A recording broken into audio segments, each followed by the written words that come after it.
Lancers. I'm Mrs. Geason. I'm the Avid Counselor here at Lakeside High School. And I'm Aaron Nessman with Lakeside Counseling as well. Today we're going to be talking to you about financial aid. And so this is a huge aspect when you start talking about college because so many students are nervous about, I can't afford it, it costs so much.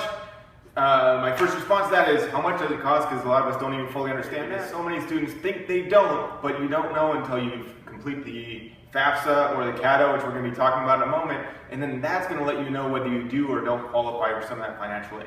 So just make sure, even if you say, you know what, Miss Geason, I don't really think I qualify, do it. You never know if you're going to qualify for college work study, if the Pell Grant is available to you, even the loans. But those are low interest loans. We need to make sure that you complete the FAFSA form just so that we have the information and the option so that you can pay for college, 4-year, 2-year, vocational school. It covers everything. So when we talk about FAFSA, FAFSA stands for the Free Application for Federal Student Aid. And when we reference the CATA, that's the California Dream Act application. And those are the two pieces or two real vices that we're using for financial aid purposes. Okay. So on college kickoff day on October 11th, and then what we're going to do is we're going to be walking you through the basics of getting into your FAFSA application. With that information, you're going to be able to log in, you're going to be able to see what it looks like, plug in all the information that you know, but you're also going to be able to see what you need to find out, such as parents' income information, if you have income information, and you'll have to go and gather those pieces on your own. So you'll log into that application from home, you'll complete it, and then hopefully you'll submit it at home or come on in, we can help you out a little bit, and once you get to that point where you're ready to submit, you'll do that on your own, but that way you'll be all set to get in the queue for that financial aid money. It's really not a difficult process, but it's a necessary process. So that's why we're offering all of these opportunities for you to complete your FAFSA in a timely manner. So October the 11th, yes, we're going to start that FAFSA with you, but just know that there are also financial aid workshops coming up. The counselors will be able to help you to some extent, but we are here to just encourage you to start and complete that FAFSA in a timely manner. And here's something that's very, very important for those of you that are sitting there going, I don't know if I'm going to college, I don't know if I need to do this. Do it, because every year that you're in school, you're going to have to recomplete this form.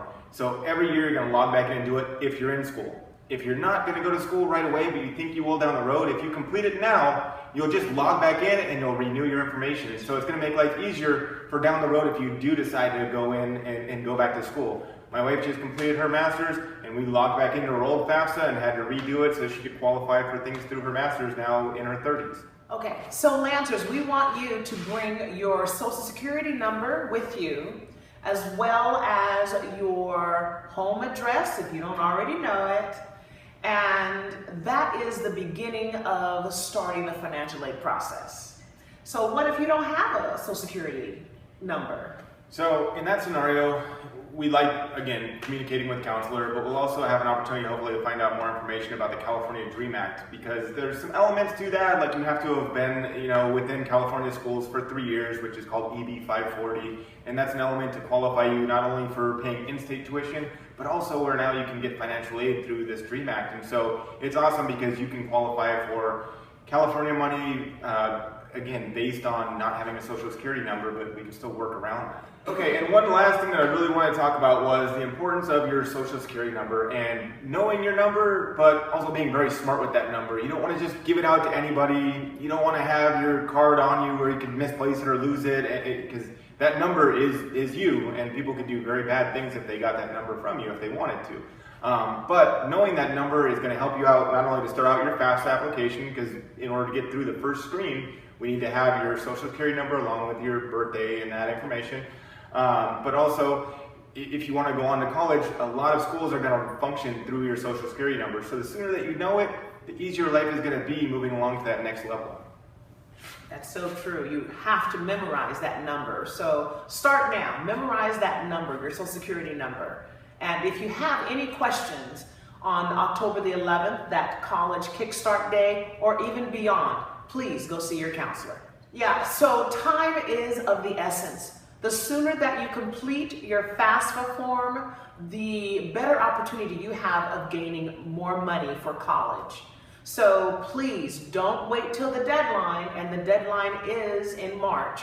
But don't wait. We want you to complete your FAFSA form before Christmas. There is a set amount of money, and so if you get in line at the end of the line, don't expect to get as much as you could get if you were in the front of the line. So it definitely is important that you hit those deadlines.